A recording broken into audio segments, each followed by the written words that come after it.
존귀하신 분 하나님 아들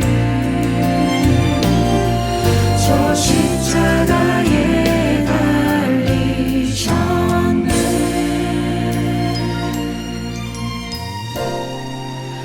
보좌에 계신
성도 여러분들 안녕하십니까? 행복한 안식일을 시작하는 시간이 되었습니다. 이제 함께 찬미를 부르시면서 이 예배를 열어가겠습니다. 처음에 부르실 찬미는 155장 찬미입니다. 큰 심판을 열고. 혼성중창 찬양팀의 찬양 인도로 함께 부르시겠습니다.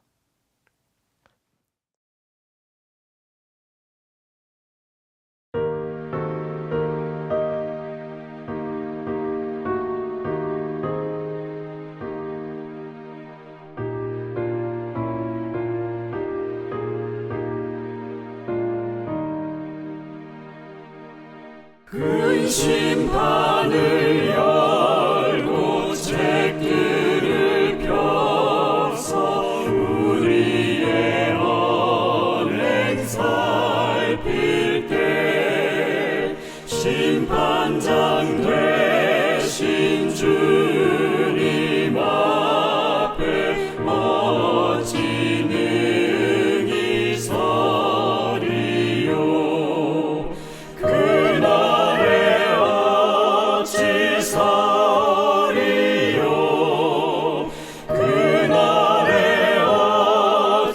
서리요. 예비치 않고 어찌 설까. 죄악을 벗어야 하겠네. 작은 자부터 시작하여서 생존한 자의 미치여. 주님의 기록책에 따라 판결함을 받으리. 그날에 어찌 서리요. 그날에 어찌 서리요. 예비치 않고 어찌 설까. 죄악을 벗어야 하겠네. 무죄악이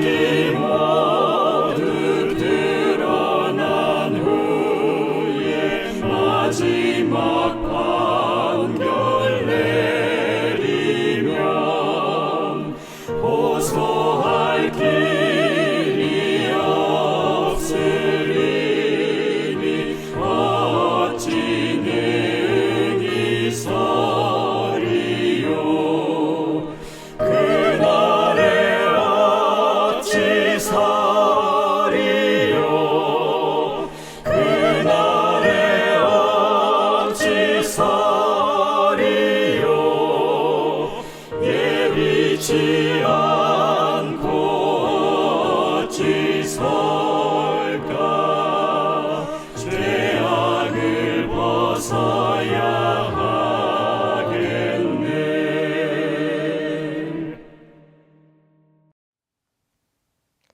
다음 찬미는 197장 찬미입니다. 오 주여 언제까지. 재림에 관한 찬미죠. 혼성중창 찬양팀의 찬양인도로 함께 부르시겠습니다.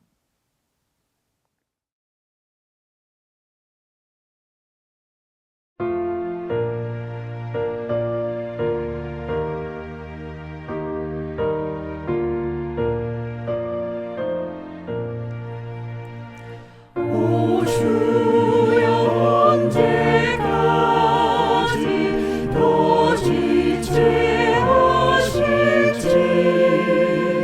주 더디 오심으로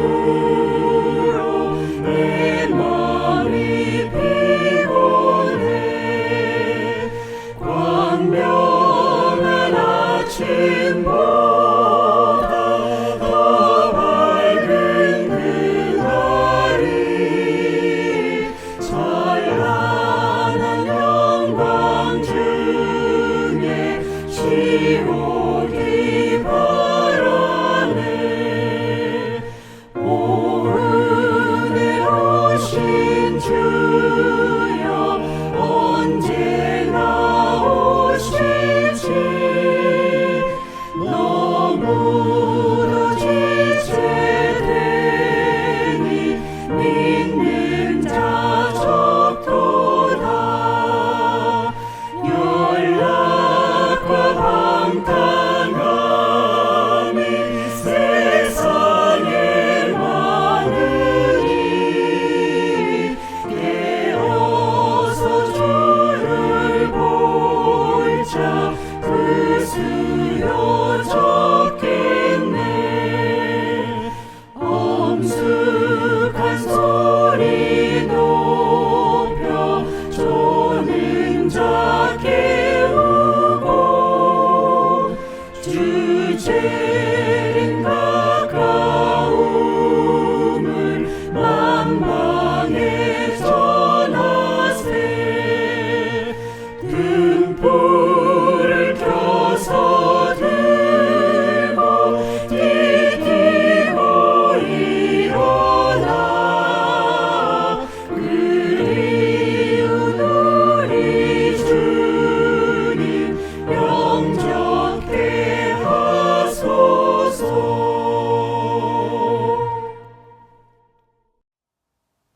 이어지는 찬양은 여호와께 돌아가자입니다. 혼성중창 찬양팀의 찬양인도로 함께 부르시겠고요. 이 찬미를 마치신 후에는 강영순 집사님께서 기도를 인도하시겠습니다.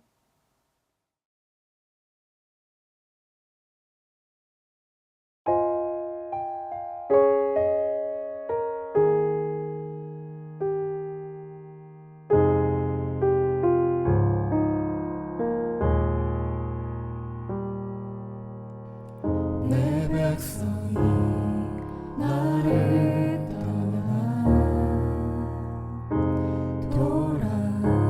돌아섰지만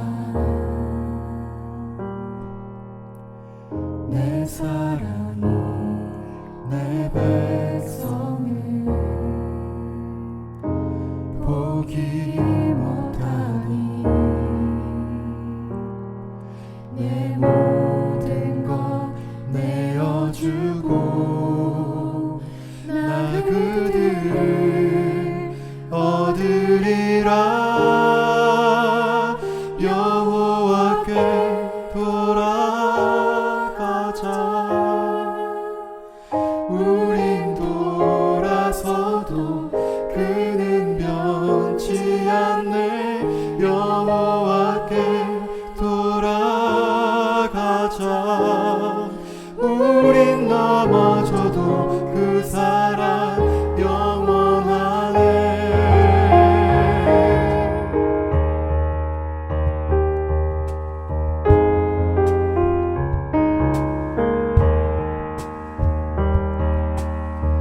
내 백성이 나를 떠나 돌아섰지만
감사하신 하나님, 우리의 삶을 주관하시고 매일매일 살아갈 수 있는 힘을 주셔서 감사합니다.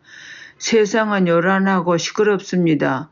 각처에서 여러 가지 재난들이 일어나고 산불로, 뜨거운 폭염으로, 토네이도로, 홍수로 지구가 몸살을 앓고 있습니다. 또 서로가 서로를 믿지 못하고 도덕이 땅에 떨어져 옛날 소돔과 같은 현실 속에서 저희가 살고 있습니다. 이럴 때 우리는 머리를 들어 하나님의 보좌를 쳐다보고 말씀을 통해 세상을 잘 이겨나갈 수 있게 도와주시옵소서. 조용히 성령의 음성을 듣고 주께서 우리에게 원하시는 것이 어떤 것인지 그의 뜻대로 살기 위해 노력하는 저희가 되도록 도와주세요. 오늘 또 우리 교우들 가운데 아프신 분들이 많습니다. 저희가 힘이 없어 육체적으로 돕지 못하지만 집에서 조용히 그들을 위해 중보 기도를 계속할 수 있도록 도와주시옵소서. 이제 또 안식일이 시작되는 시간입니다. 세상 걱정 다 예수님께 맡기고 목사님들을 통해 주시는 말씀들을 듣고 은혜의 안식일이 되도록 도와주시기를 저희의 구원 되시는 예수 그리스도의 이름으로 기도드렸습니다. 아멘.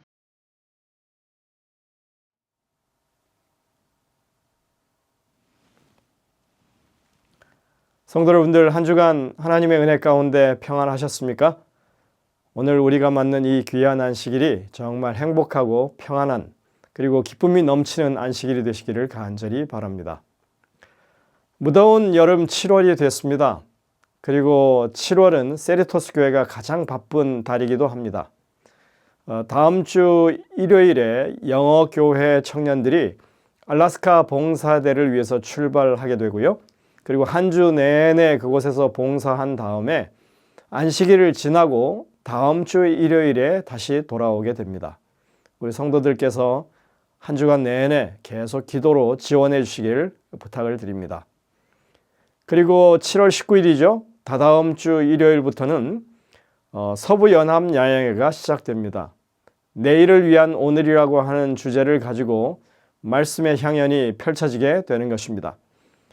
이번 해에는 우리 교회가 소속되어 있는 남가주 합회 내의 한인교회들이 야영회를 주관하게 되어서 여러 목사님들이 함께 수고하시게 되었습니다. 저도 며칠 앞서서 올라가서 야영회 준비를 마무리해야 할 그런 상황입니다. 함께 올라가지 못하시는 우리 교우님들은 온라인으로 열심히 참여하게 되시기를 간절히 바랍니다.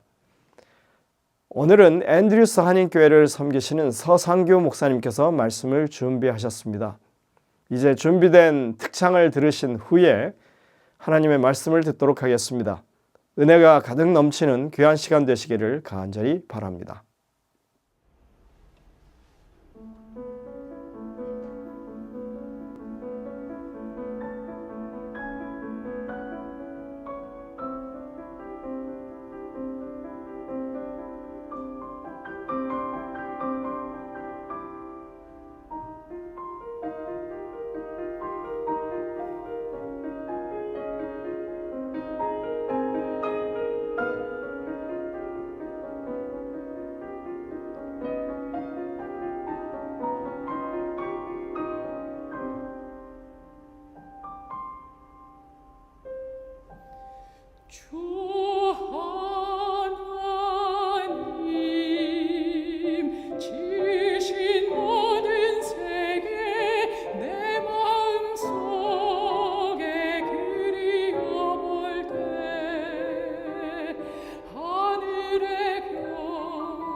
성도 여러분, 안녕하십니까? 즐거운 안식일입니다. 지난 한 주간도 평안하셨습니까? 우리는 지금 시대의 마지막을 말씀하고 있는 성경의 종말론에 대해서 생각해보고 있지요. 지난 시간에는 그리스도의 재림에 대하여 함께 말씀을 나누었습니다. 지금 우리의 시대에 성취되어지고 있는 재림의 징조들을 보면서 예수님께서 곧 다시 오실 것을 우리는 확신합니다. 아울러 우리보다 더 우리를 다시 데리러 오기를 원하시는 우리 주님의 마음을 생각하며 아버지를 기다리게 하는 자가 아니라 우리가 더 간절히 주님의 재림을 기다리는 자가 되자는 말씀을 지난주에 함께 나누었습니다. 오늘은 세 번째 시간으로 죽음과 부활에 대하여 말씀을 나누고자 합니다. 오늘의 부제는 잠에서 깨우실 때라는 제목으로 성경이 말하는 죽음과 부활에 대하여 함께 생각해 보도록 하겠습니다. 마리아가 예수 계신 곳에 와서 보이고 그 발 앞에 엎드려 가로되 주께서 여기 계셨다면 내 오라비가 죽지 아니하였겠나이다 하더라. 예수께서 그의 우는 것과 또 함께 온 유대인들의 우는 것을 보시고 심령에 통분히 여기시고 민망히 가라사대 그를 어디 두었느냐 가로되 주여 와서 보옵소서 하니 예수께서 눈물을 흘리시더라. 여기 슬픔에 잠긴 한 여인이 있습니다. 이 여인은 예수님의 친구 나사로의 누이 마리아입니다. 요한복음 11장의 사건은 나사로의 죽음과 부활에 관하여 기록하고 있습니다. 평소 예수님께서 가깝게 지내시고 아끼시던 나사로. 그러나 그가 갑작스러운 질병으로 죽게 되었음을 보고 급히 예수님을 부르지만 예수님은 즉시로 오시지 않았습니다.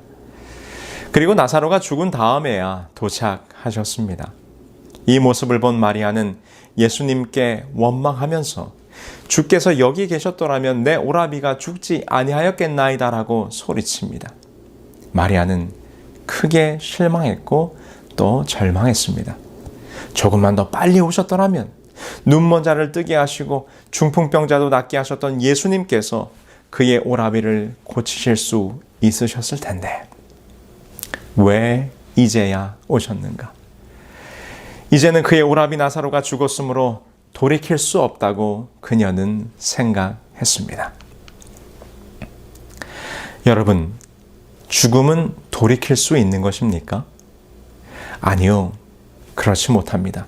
결코 돌이킬 수 없습니다. 죽음은 끝입니다. 마지막이요. 이 세상의 모든 유기체는 죽음으로 그 삶과 생명을 다하는 것입니다. 그렇기 때문에 죽음 앞에서 사람들은 슬퍼하는 것입니다. 죽음은 감히 인간의 능력으로는 극복할 수 없는 그 너머의 것입니다. 그래서 죽음 앞에서 인간은 한없이 겸허해지는 것이죠. 그런데 많은 그리스도인들이 오해하고 있는 것 중에 하나가 이것입니다. 죽음으로 모든 것이 끝나지 않는다고 생각합니다. 육체는 죽음으로 끝나지만 영혼이 살아서 죽음 이후의 삶을 살아간다고 믿고 있습니다. 그런데 이 사상은 아주 오래된 인간의 믿음입니다. 고대 이집트 사람들은 사람이 죽으면 그 영혼이 잠시 육체를 빠져나갔다가 다시 돌아온다고 믿었습니다. 그래서 죽은 육체를 썩게 두지 아니하고 미이라로 만들어서 보관했습니다. 중국의 진나라 대제국을 이루었던 시 황제는 자신의 죽음 이후의 삶을 대비하기 위해서 오늘날 중국의 산시성 시안시 지하에 거대한 황궁을 만들었습니다. 그리고 병마용갱이라 불리는 토기로 만든 군대와 전차, 말, 장교 등을 만들어 자신의 지하 황궁을 호위하게 하였습니다. 헬라의 유명한 철학자들도 죽음이란 육체와 영혼의 분리라고 생각했습니다. 이것이 이원론 사상으로 정립되고 플라톤에 의해 체계화되어 후에 아우구스티누스와 아퀴나스를 거치면서 기독교 안에 자리를 잡게 되었습니다. 그러나 여러분, 정말 사람이 죽은 이후에 육체는 소멸하지만 영혼은 살아서 죽음 이후의 삶을 살아가고 있습니까? 이집트의 옛 유적토에는 수많은 미이라들이 발견되고 있지만 아직도 그 영혼이 살아 돌아왔다는 미이라는 나타나고 있지 않습니다. 진시 황제는 정말 죽음 이후에 지하 황궁의 호사를 누렸을까요? 동서고금을 막론하고 인간들은 죽음에 대하여 큰 오해를 하고 있습니다. 그것이 지금까지 우리가 언급한 것처럼 육체와 영혼의 죽음을 별도로 생각한다는 것입니다. 심지어 대부분의 그리스도인들도 이러한 잘못된 오해를 가지고 있다는 것입니다. 우리는 성경이 말하는 정확한 죽음과 그리고 죽음을 넘어서는 부활이란 무엇인가에 대하여 오늘 이 시간 생각해 보고자 합니다.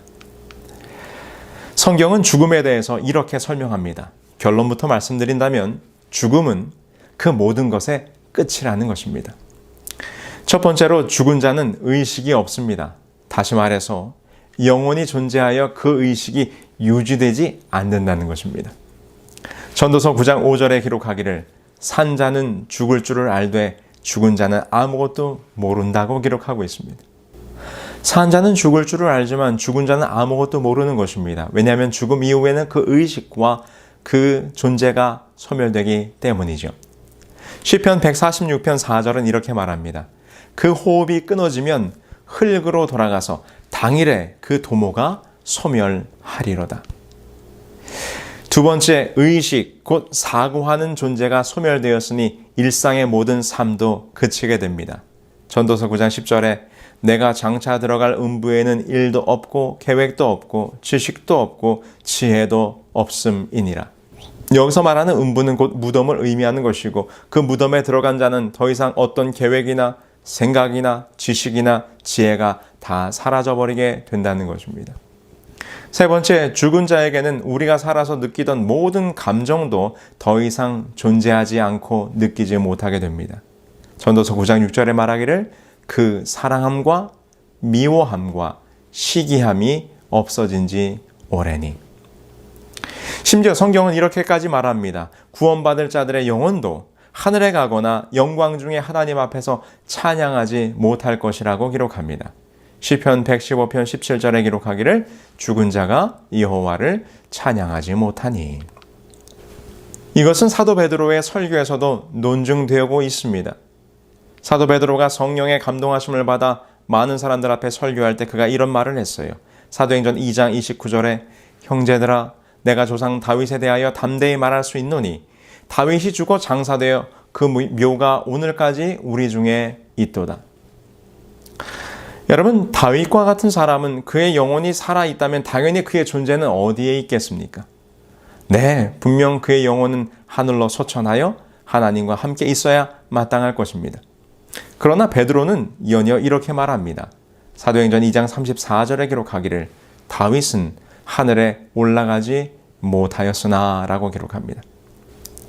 여러분, 베드로의 논정은 매우 명확합니다. 사람이 죽은 후에 그 영혼이 하늘에 바로 들어가는 것이 아님을 정확히 지적하고 있습니다. 이처럼 성경은 죽음에 대하여 분명한 어조로 모든 것의 끝, 무의식의 상태, 곧 존재의 소멸이라고 언급합니다.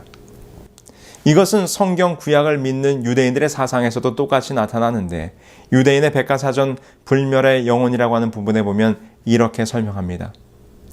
몸이 사라진 후에도 영혼이 계속 존재한다는 믿음은 성경 어느 곳에도 나오지 않는다. 불멸의 영혼에 관한 믿음은 그리스도인의 사고를 접하게 된 유대인에게서 나온 것으로 주로 플라톤의 철학이 그 시초이다.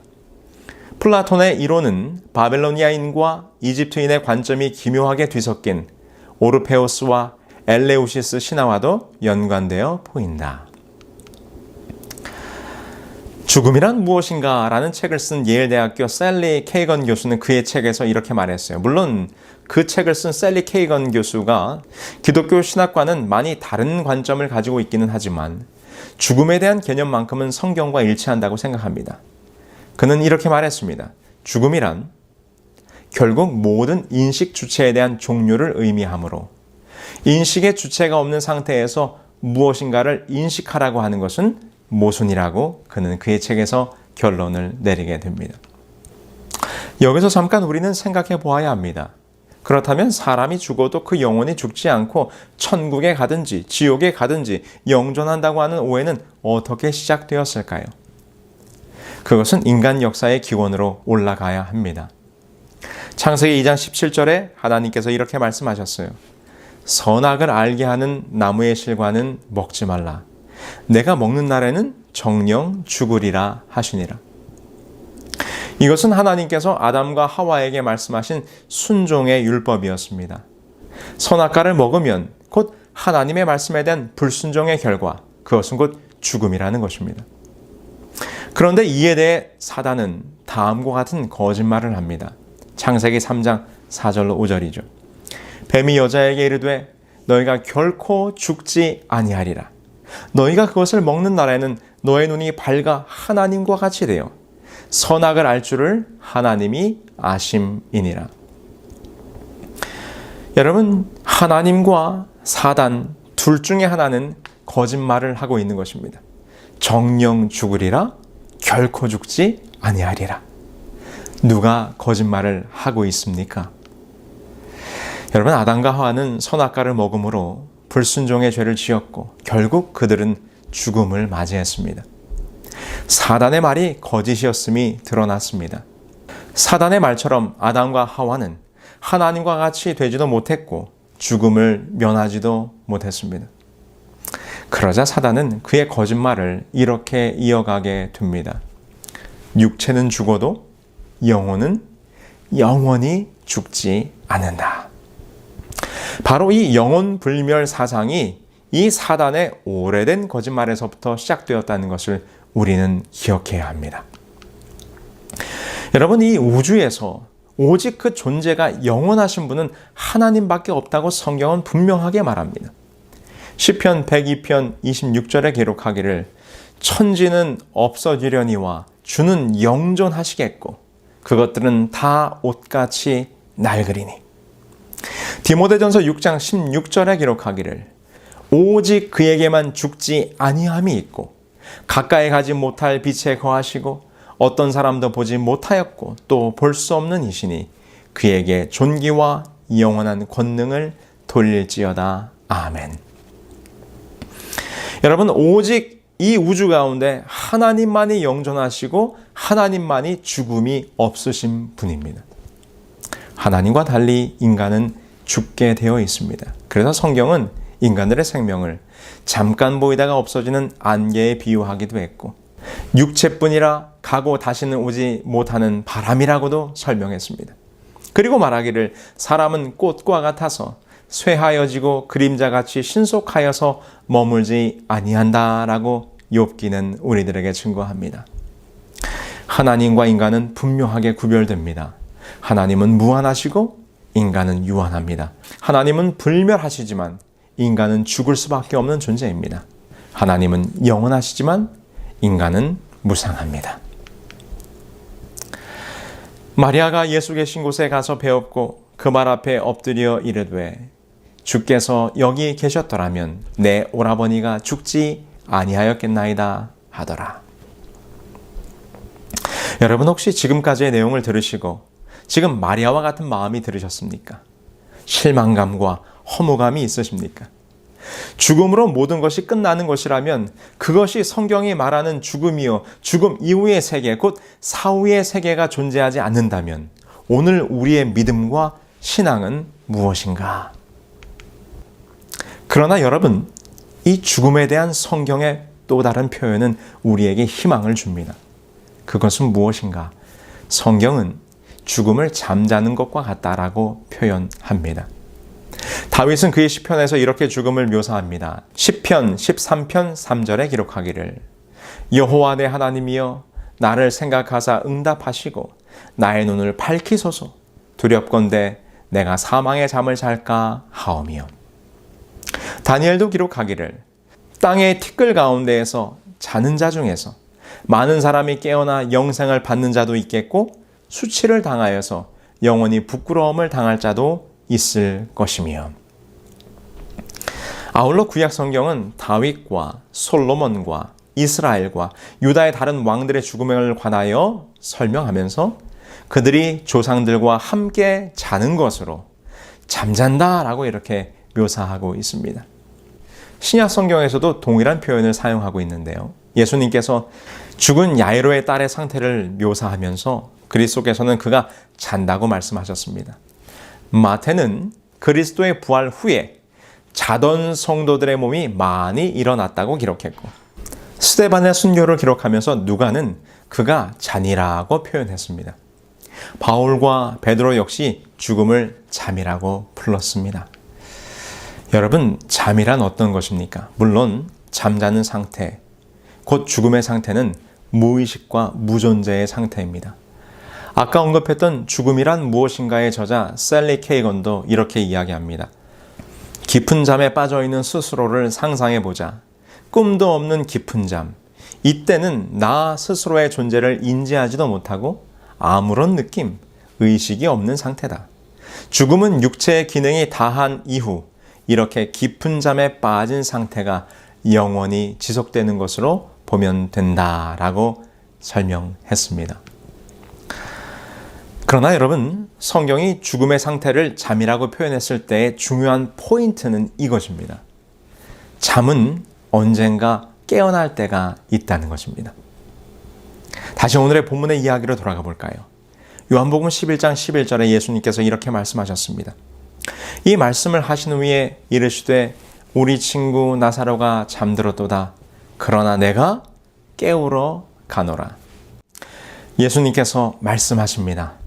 나사로의 죽음을 들으시고 잠들었다 하신 후에 말씀하시기를 내가 깨우러 가노라. 제가 어릴 적 이런 기억이 있습니다. 저희 집은 시골집이라 제가 어릴 적에는 온수시설이 없었습니다. 지금 보시는 그림처럼 마당 한곁에 수도꼭지가 있었을 뿐이죠. 그래서 겨울에 세수를 하려면 어머니가 물을 데워주었습니다. 그 데워놓은 물을 떠다가 바깥에서 세수를 했지요. 지금도 생생하게 기억나는 것은 세수를 하고 집으로 들어오려고 문고리를 잡으면 추운 날씨에 그 손이 문고리에 턱 얼어붙었던 기억이 있습니다. 세수를 하는 것도 이런 형편이었으니 당연히 따뜻한 물로 샤워하는 것은 기대도 할 수 없었죠. 물론 저는 그마저도 씻기 싫어해서 일주일에 한 번 머리를 감는 것도 엄마의 잔소리를 듣고 혼이 나서야 겨우 머리를 감았던 기억이 있습니다. 어쩌다 연중 행사로 읍내에 대중 목욕탕을 가는 것이 따뜻한 물로 목욕할 수 있는 유일한 기회입니다. 그러나 그마저도 자주 갈 수 없었기에 목욕을 할라치면 커다란 가마솥에 물을 끓여서 지금 보시는 것처럼 큰 고무다라이에 물을 받아 그 안에 들어가 목욕을 했습니다. 그런데 어느 날, 그날은 아버지가 목욕을 하시는 날이었습니다. 아버지가 혼자서 목욕을 하시던 중에 방에 있던 저를 부르셨어요. 그래서 저는 아버지가 목욕을 하는 이 할아버지 방 아궁이가 설치되어 있는 광으로 들어갔습니다. 아버지는 빨갛고 큰 고무다라이 안에 들어 앉아 계셨고 나에게 때밀이 타올을 주면서 등을 밀어달라고 하셨습니다. 제 기억으로는 그것이 제가 처음으로 아버지 등을 밀었던 때였던 것 같습니다. 아버지의 등이 얼마나 넓던지 제 작은 손에 이태리 때밀이 타올을 끼고 아버지 등을 미는데 마치 커다란 벽을 문지르는 것 같았습니다. 그런데 아버지 등을 밀기 시작한 지 한참이 되었는데 아버지가 아무런 소리를 내지 않으시는 것입니다. 제가 등을 미는 대로 앞뒤로 몸을 이렇게 미는 대로 앞뒤로 몸을 이렇게 흔들고 계실 뿐이었습니다. 평소 같았으면 이런저런 말을 하셨을 것도 같은데 아무 소리 없이 몸만 앞뒤로 흔들 하고 계시는 것입니다. 순간 어린 마음에 덜컥 겁이 났습니다. 무슨 생각을 제가 그때 했는가 하면 혹시 아버지가 이대로 죽은 것이 아닌가. 왜냐하면 고개를 푹 떨구고 아무 힘 없이 어린 제가 등을 미는 대로 앞뒤로 몸을 흔들 하시는 것이 그냥 죽은 사람의 모습과 같았기 때문입니다. 순간적으로 얼마나 무섭고 혹시 아빠가 죽은 것이 아닌가 겁이 났든지 제가 어떻게 했을까요? 제가 아빠 하고 소리를 쳤습니다. 그랬더니 순간 아버지가 고개를 탁 드시면서 왜 이렇게 크게 불러? 이렇게 대답을 하시는 것입니다.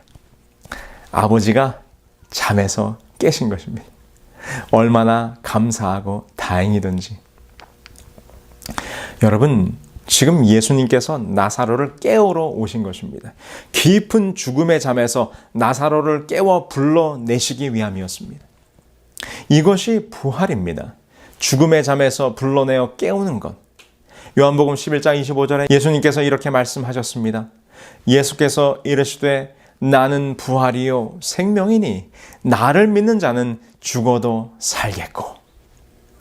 그리고 그 약속하신 말씀대로 나사로를 죽음의 잠에서 깨우십니다. 부활시키셨습니다. 예수께서 이르시되 돌을 옮겨 놓으라 하시니 돌을 옮겨 놓으니 예수께서 눈을 들어 우러러 보시고 이르시되 아버지여 내 말을 들으신 것을 감사하나이다. 이 말씀을 하시고 큰 소리로 나사로야 나오라 부르시니. 여러분, 예수님께서 죽은 나사로를 깨우시니 나사로가 살아났습니다. 이것이 죽었다가 다시 사는 부활의 장면입니다. 근데 여러분, 이 장면을 잘 보시기 바랍니다. 여러분, 나사로가 어떠한 모습으로 나왔습니까? 요한복음 11장 44절은 기록하기를 죽은 자가 수족을 배로 동인 채로 나오는데 그 얼굴은 수건에 쌓였더라. 예수께서 이르시되 풀어놓아 다니게 하라 하시니라. 나사로가 그가 장사될 때의 모습 그대로 수족을 동이고 얼굴에 수건이 싸매인 채로 부활했습니다. 여러분, 이것이 성경이 말하는 부활의 상태입니다. 성경에서는 영혼의 부활, 귀신과 혼령과 같은 상태로 부활이 일어나지 않습니다. 나인성 과부의 아들, 야이로의 딸, 나사로의 부활, 그리고 예수님 자신의 부활도 결코 영혼이나 귀신과 혼령의 모습이 아니었습니다. 그래서 예수님께서 부활하셨을 때 그분께서는 친히 이렇게 말씀하셨어요. 누가복음 24장 39절에 기록하기를 내 손과 발을 보고 나인 줄 알라. 또 나를 만져보라. 영은 살과 뼈가 없으되 너희 보는 바와 같이 나는 있느니라. 그분의 부활의 육체적 실체를 입증하기 위하여 그분은 또한 그들 앞에서 음식을 잡수시기까지 하셨습니다. 성경이 말하는 부활은 육체의 부활, 영과 혼과 몸이 서로 분리된 부활이 아니라 하나의 완전한 개체의 모습으로의 부활을 이야기하고 있는 것입니다. 이 부활의 모습에 대하여 사도 바울도 고린도전서에서 매우 구체적으로 설명합니다. 보라 내가 너희에게 비밀을 말하노니 우리가 다 잠잘 것이 아니요 마지막 나팔의 순식간에 호련히 다 변화되리니 나팔 소리가 나매 죽은 자들이 썩지 아니할 것으로 다시 살고 우리도 변화되리라. 이 썩을 것이 불갑을 썩지 아니할 것을 입겠고 이 죽을 것이 죽지 아니함을 입으리로다. 이 썩을 것이 썩지 아니함을 입고 이 죽을 것이 죽지 아니함을 입을 때에는 사망이 이김에 삼킨 바가 되리라고 기록된 말씀이 응하리라. 사망아 너의 이기는 것이 어디 있느냐? 사망아 너의 쏘는 것이 어디 있느냐? 성경은 분명히 귀신이나 혼령, 영혼이 부활하는 것이 아니라 육체의 변화된 부활을 이야기하고 있음을 여러분 분명히 깨달으시게 되길 바랍니다. 이것에 대하여 20세기의 저명한 신학자였던 오스카 쿨만은 그의 논문에서 이렇게 얘기했어요. 1950년대 그가 쓴 논문 영혼 불멸인가 아니면 죽은 자의 부활인가. 이곳에서 그는 뭐라고 설명하는가 하면 영혼 불멸은 대철학자 소크라테스와 플라톤의 가르침일 뿐 우리 신약 성경의 가르침은 아니라고 그는 이야기합니다.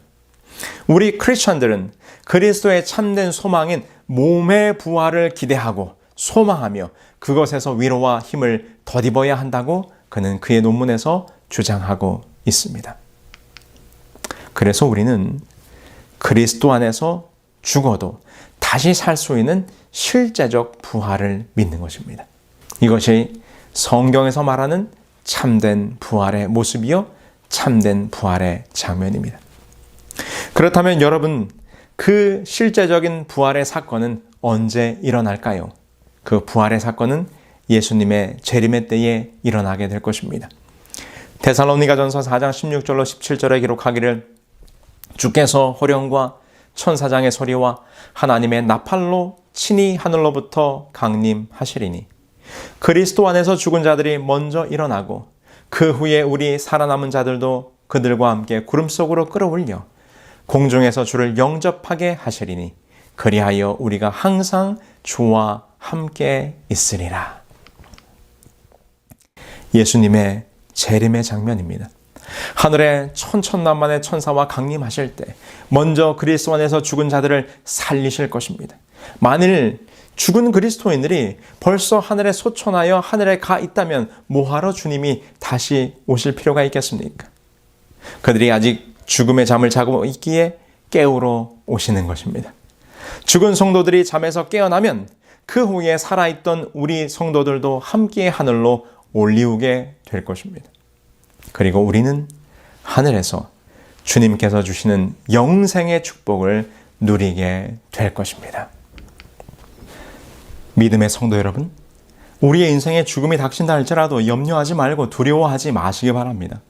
우리의 가족 중에 죽음의 잠에 먼저 드신 분이 있다 할지라도 너무 슬퍼하지 마시기 바랍니다. 우리 주님께서는 분명히 우리를 잊지 않고 깨우실 것입니다. 우리 주님께서는 때가 되어 주님께서 이 땅에 재림하실 때 분명히 우리를 기억하시고 우리를 잠에서 깨우실 것입니다. 우리는 때가 되어 부활의 주, 생명의 구주께서 우리를 깨워줄 것이라는 것을 믿고 잠들면 되는 것입니다. 예수님께서 이렇게 말씀하십니다. 예수께서 이르시되 나는 부활이요 생명이니 나를 믿는 자는 죽어도 살겠고 무릇 살아서 나를 믿는 자는 영원히 죽지 아니하리니 이것을 내가 믿느냐. 오늘 이 부활의 신앙이 여러분 모두에게 큰 소망이 되시기를 간절히 바라면서 준비된 말씀을 마치겠습니다. 하늘아버지, 예수 그리스도를 믿는 믿음으로 죽음에서도 다시 부활할 수 있는 새 생명의 소망을 저희들에게 허락해 주셨으니 참으로 감사합니다. 이 세상의 죽음의 권세, 이 죄악의 권세 아래 우리가 있다 할지라도 그러나 그 죽음의 무덤을 깨뜨리시고 부활하사 또한 우리에게도 부활의 소망을 주신 우리 주 예수 그리스도, 우리 주 예수님이 다가오는 이때에 더욱더 우리들의 믿음과 신앙이 이 부활의 소망과 부활의 확신으로 굳세어짐으로 죽음도 두려워하지 않는 참 재림 신앙인들로 살아갈 수 있도록 축복하여 주시옵소서. 이 모든 말씀 예수님의 이름으로 기도합니다. 아멘.